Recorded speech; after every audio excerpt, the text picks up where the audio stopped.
Amateurs de chair fraîche et de jeux rétro, bienvenue dans cet épisode spécial Halloween.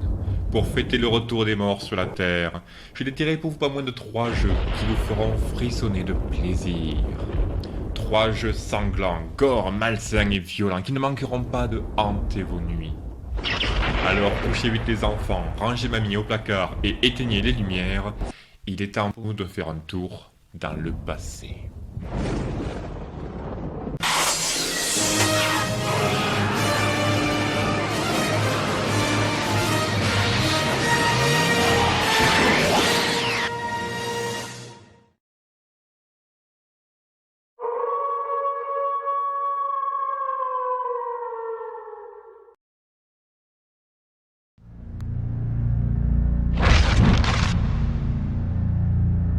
Et on entre tout de suite dans le vif du sujet avec Bloodborne, ou plutôt ce qu'aurait été Bloodborne s'il était sorti 20 ans plus tôt. Voici Nightmare Creatures du studio Callisto, sorti sur PlayStation en 97. Un beat'em all tout en 3D qui nous plonge dans le Londres macabre des années 1800, où un médecin dérangé à l'aide de magie noire et de nécromancie a invoqué toutes sortes de monstres terrifiants qui ont envahi la ville. Soon, he will complete his work. Tonight, as the sun sets on London one last time, he will unleash his demonic brood onto the streets.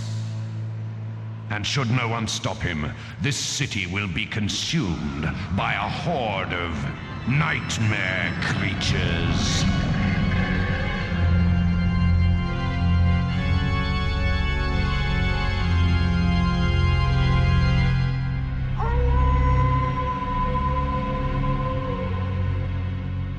Pour arrêter ce psychopathe dangereux, 2 héros se lancent à sa poursuite, un prêtre qui manie le bâton et une guerrière farouche qui combat à l'épée. Dans une vingtaine de niveaux immenses, un peu vides mais très atmosphériques, vous devrez rejoindre la sortie tout en réduisant en charpie tout un tas de monstres baveux qui tenteront de vous barrer la route.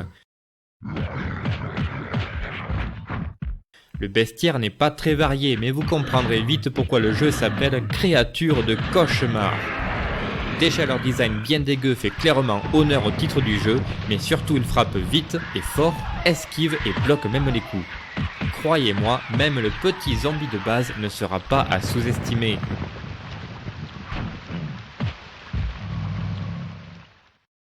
Mais ne pensez pas qu'il vous suffira de courir droit vers la fin du niveau pour vous en sortir indemne. Vous avez été empoisonné et votre barre d'énergie diminue constamment. Si elle se vide complètement, on ne retrouvera que votre cadavre à moitié dévoré au petit matin. Le seul moyen de la garder à niveau, ce sera de charcuter les ennemis et de recouvrir les rues de Londres de leurs entrailles fumantes. Voilà donc la dualité du gameplay dans toute sa perversité. Choisirez-vous de vous lancer tête baissée dans la baston en sachant que vous pouvez vous faire tuer à tout moment? Ou au contraire, essaierez-vous de foncer comme un lâche vers la sortie en espérant que votre jauge d'énergie ne se vide pas trop vite, sans quoi il ne vous restera plus qu'à contempler votre sort funeste. Pour défendre chèrement votre peau, vous pouvez enchaîner les coups de lame et les coups de pied dans des combos dévastateurs. Parez et sautez sur le côté pour éviter les attaques. Et vous pourrez aussi fouiller dans les niveaux pour ramasser tout un tas de bonus comme de la vie, des mines ou des flingues très utiles pour se débarrasser des ennemis les plus dangereux.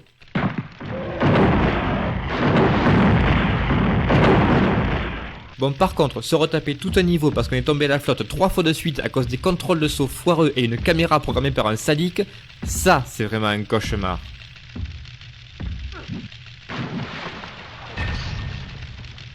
Graphisme PlayStation 1 oblige, le jeu pique un peu les yeux, mais il se rattrape par une ambiance sordide à couper au couteau, des combats hardcore et un côté gore assumé.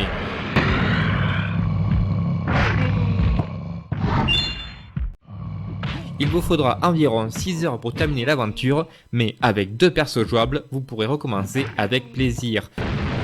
Nightmare Creatures ravira les fans de Dark Souls et de Bloodborne qui s'intéressent aux jeux rétro, et étanchera la soif de sang des amateurs de survival horror.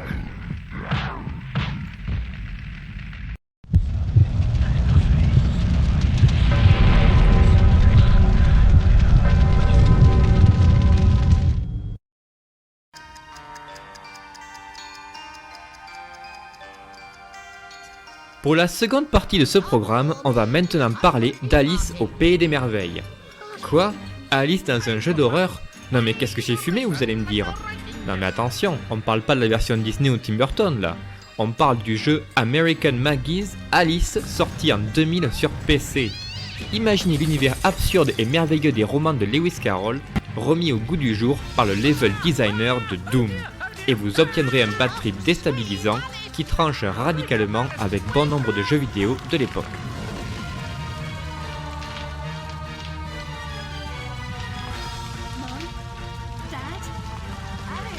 L'intro donne clairement le ton et ça ne va pas aller en s'arrangeant. La malheureuse Alice vient de perdre sa famille dans un incendie meurtrier et se retrouve clouée sur un lit d'hôpital.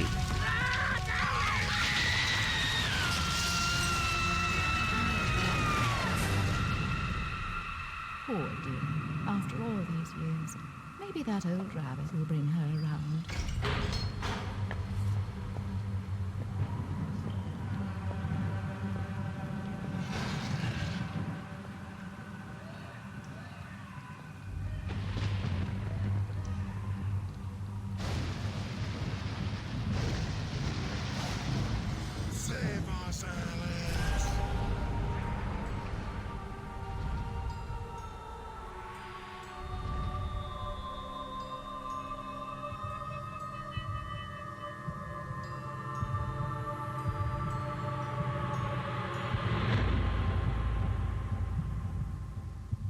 En suivant le lapin blanc dans une de ses rêveries, elle se rend compte que sa propre santé mentale a complètement chamboulé le Pays des Merveilles, qui est maintenant un monde ravagé et chaotique, en proie à la tyrannie de la Reine de Cœur. Slavery and happiness do not dwell in the same house. Perdue entre cauchemar et réalité, elle va alors devoir traverser le royaume pour tenter de mettre fin au règne de la reine maléfique.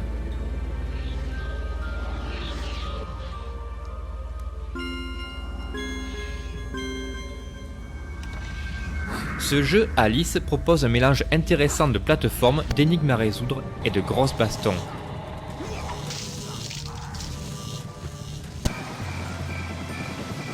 Dans l'ensemble, la maniabilité est très bonne, même si on passe son temps à rater des sauts délicats. Mais comme on peut abuser de la quick save, on s'en fout un peu.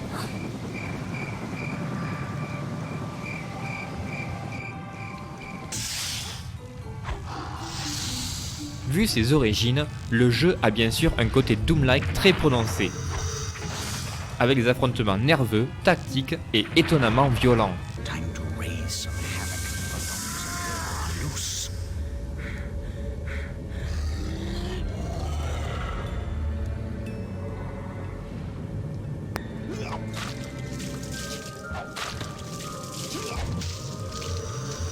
Pour se défaire de tous ses ennemis, Alice aura recours à un arsenal conséquent et toujours en accord avec l'esprit malsain du jeu.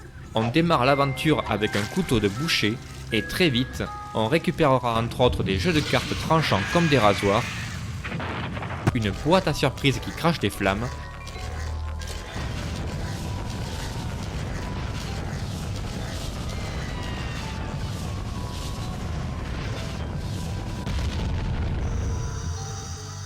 une baguette de glace et on pourra carrément invoquer des démons.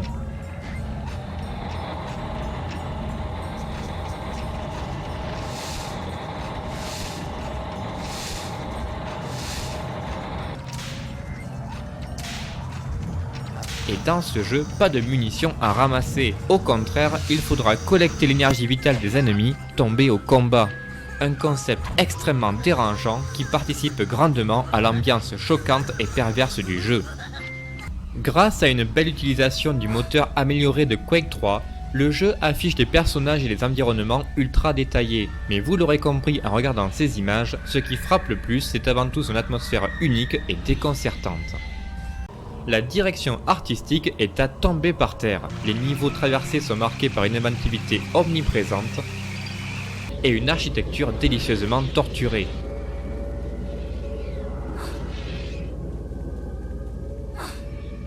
Par exemple, j'adore quand on se rend dans le monde des jeux d'échecs entièrement en noir et blanc pour se battre contre les pièces à taille humaine.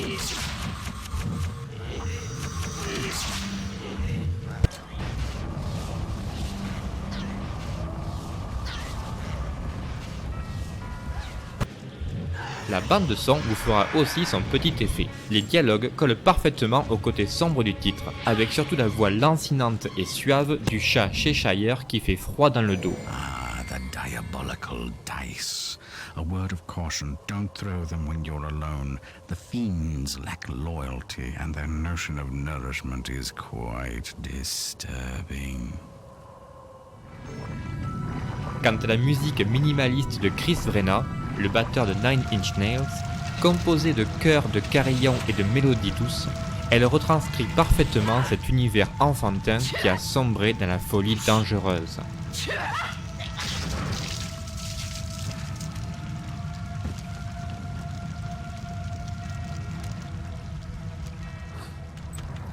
Alice de American McGee est un jeu original, bien pensé et prenant. Le mélange action, puzzle et plateforme est dans l'ensemble une réussite, mais c'est surtout son ambiance sinistre et macabre qui retiendra à coup sûr votre attention. Au fil du temps, le jeu est devenu culte auprès d'une niche de joueurs et sa suite est sortie l'an dernier.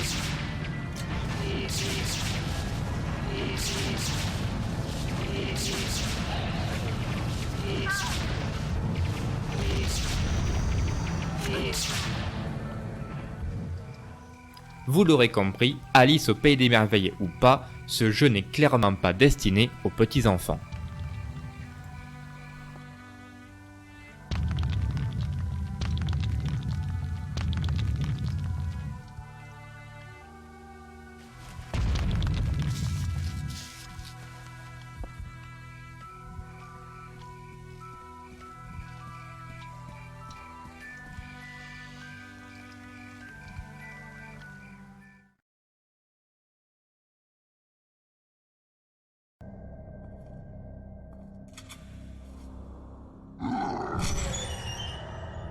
Pour ce troisième et dernier jeu, on va encore faire un saut dans le temps jusqu'en 2004 pour parler de The Suffering des studios Midway sortis sur plusieurs supports.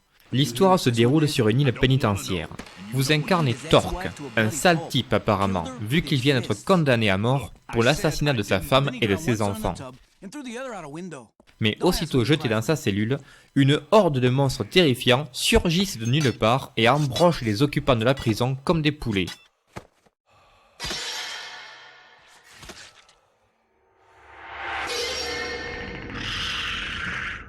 Torque profite alors du carnage pour se libérer et va alors tout tenter pour s'échapper de cet enfer. De par son ambiance poisseuse et morbide, The Suffering fait d'abord penser à Silent Hill, sauf que là, le jeu met clairement plus l'accent sur l'action que sur la réflexion, et on passera moins de temps à résoudre des puzzles dans un climat qui joue sur la claustrophobie qu'à faire le ménage à coups de grosses pétoires. D'ailleurs, on peut à tout moment passer à une vue subjective comme dans un vrai FPS.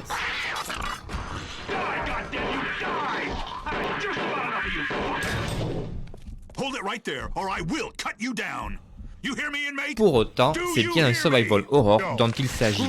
Déjà, je vous fais pas un dessin, The Suffering joue à fond la carte de l'immersion pour vous garder en haleine. Imaginez la scène, vous déambulez dans un couloir sombre à la lueur d'une lampe vacillante, accompagné par le son constant d'une respiration sourde venue d'on ne sait où. Vous enjambez les cadavres déchiquetés des gardes qui n'ont pas vu la menace arriver. Soudain, vous entendez un cliquetis métallique contre un mur. L'ennemi s'approche, mais vous ne l'avez pas vu. Vous vous concentrez sur le moindre bruit pour deviner sa présence. Il est peut-être derrière vous, peut-être même au plafond. Il bondit, vous lui tirez dans la tête, il s'écroule. Mais il se relève. Et vous vous apercevez alors qu'il n'est pas seul.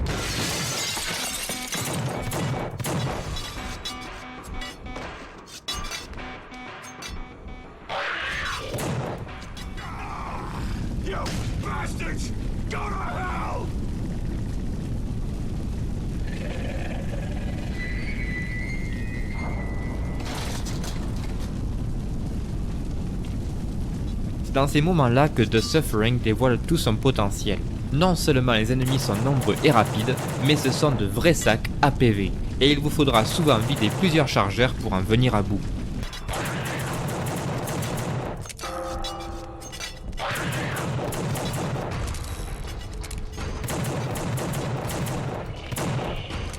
I ain't nothing to fuck with.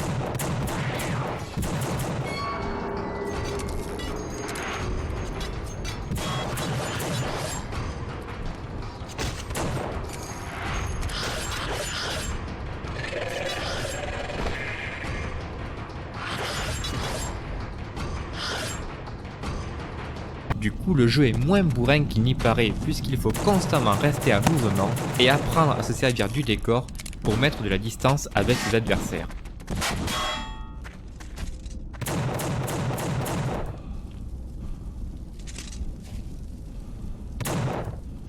À la longue, les combats finissent par devenir un poil répétitifs, mais y a pas à dire, ça défoule un max.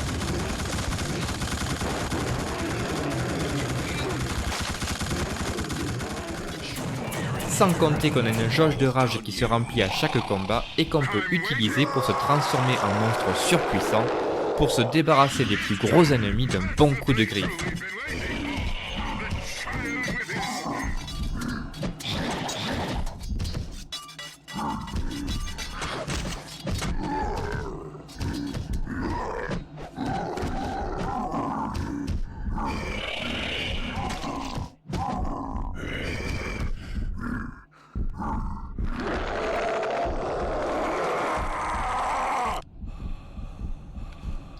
Very good. We've made a lot of progress today. But be careful. A good thing only lasts so long. Graphiquement, le jeu n'a rien de spécial et même les environnements pourraient être plus soignés. Au contraire, les créatures surprennent par la qualité de leur animation et par un design des plus malsains qui rappelle fortement l'univers sadomasochiste de Clive Barker. Vous parlez trop longtemps de leur apparence, reviendrai à vous spoiler le scénario, mais sachez que le titre du jeu, La Souffrance, est particulièrement approprié. Le plus fascinant, c'est quand on sait que c'est Stan Winston lui-même qui a bossé sur le design des monstres.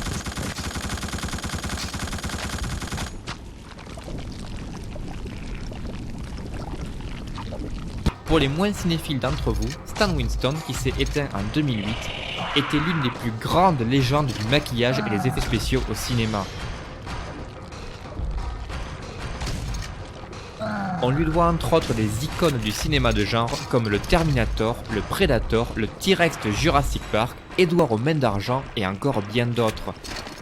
Well, the studio's main involvement with The Suffering was to take concepts that Midway had already created within the game for creatures in the game, for the disfigured characters that were in the game, and for the artists at Stan Winston Studio, especially Terry Wolfinger, take these concepts and Stan Winstonize them. I think in some ways a video game experience has the possibilities and can and has been as scary an experience for the gamer as the audience in the theater, and in some ways and sometimes even scarier because it's interactive. I love these kinds of stories. I love these kinds of characters. I love playing these games. Therefore, I want to be a part of making them.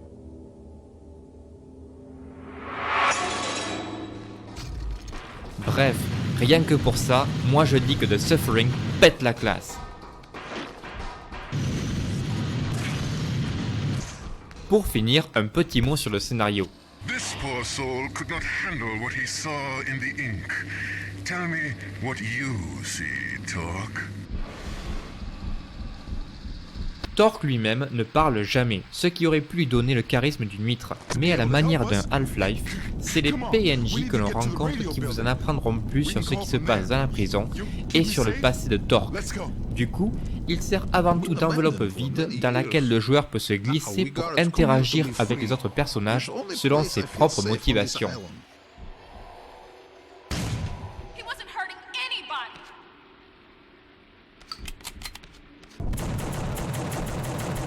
You ruined my life. You ruined everyone's life.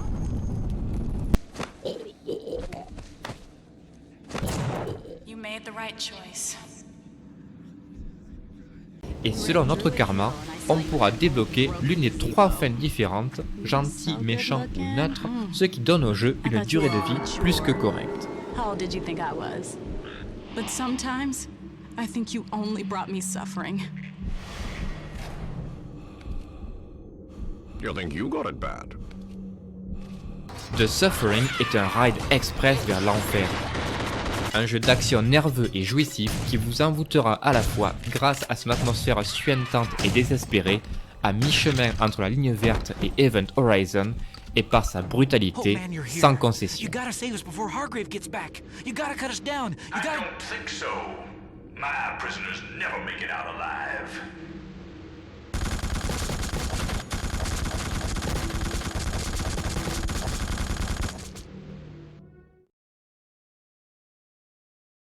Voilà, cet épisode est maintenant terminé et j'espère que vous avez votre dose d'hémoglobine pour la journée. Si cette vidéo vous a plu, bien sûr, n'hésitez pas à vous abonner pour me soutenir. Et surtout, partagez-la sur les réseaux sociaux, Facebook, Twitter, tout ça, pour en faire partager les copains. Et je vous propose de choisir parmi les 3 jeux que je vais vous présenter dans cette vidéo pour que j'en fasse un let's play que je posterai ensuite sur ma chaîne secondaire. Ici, là. Quant à moi, je vous dis à la prochaine, et pour Halloween, n'ayez pas peur de jouer à des jeux de fous. Après tout, on finit tous par devenir un peu fous, non, de temps en temps?